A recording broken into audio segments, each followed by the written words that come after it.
Hey guys, Mr. Bowman here. Today's learning objective is up the top. We are learning to calculate the probability of exact events using a Poisson distribution.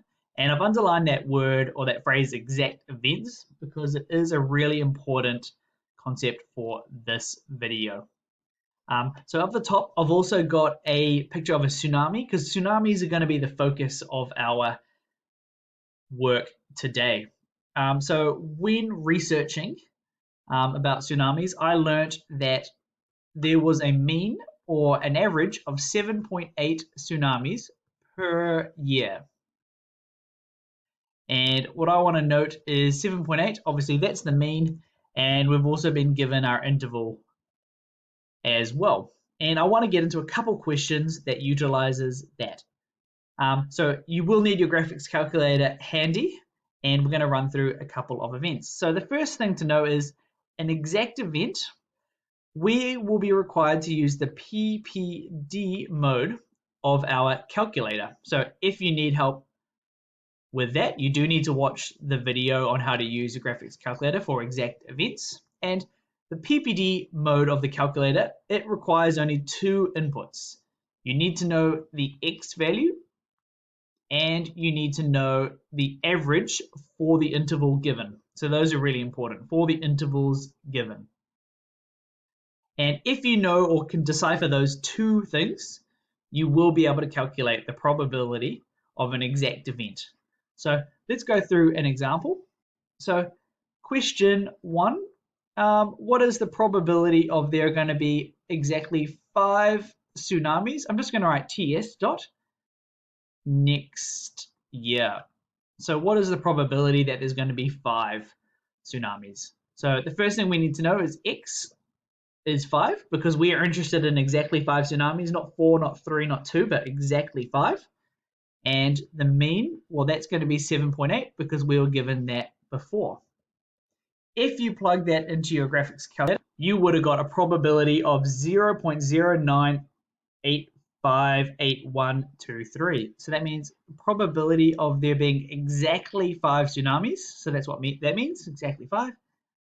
That was equal to 0.0986, and that was rounded to 4 decimal points. So let's have another go at another example. Well, we're interested in, because it's around 8 per year, I wonder what the probability of there being exactly 8 tsunamis per year or next year would be. So what's the probability of exactly 8 tsunamis per year? So if you think about the X value, the X is the number of occurrences that we're interested in. In our case, we're interested in exactly 8 occurrences. And the lambda or the mean, that's unchanged. That's 7.8. And that means what is the probability of there being exactly 8 tsunamis? We're going to plug that into our graphics calculator. We have an X value of 8 and a mean of 7.8. And that is 0.1392. And that's also rounded to 4 decimal places. So it is relatively straightforward. If you can dissect the X value and the mean from the context, then you are really good. So let's ramp up slight difficulty. So let's use green just to highlight this. So question 3, maybe you're looking into the long term and you're interested in what is the probability of there being 100 tsunamis over the next 10 years. So our context is slightly different. So we're not looking at per year, so our interval has changed. So the easy thing to identify is X. Well, we're looking at 100. So what is the probability of there being, well, we're going to change that word over, probability of 100 tsunamis over the next 10 years.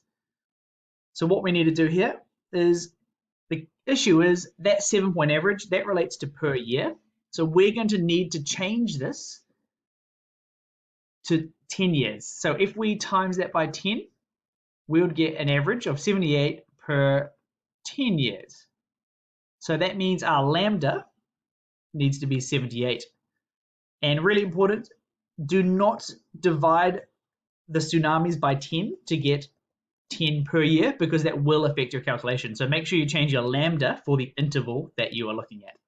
If you put both of those in a calculator, the probability of there being exactly 100 tsunamis over the next 10 years, x would be 100, lambda is 78, and we do have quite a small number, 0.0023, and that was rounded to 4 decimal points.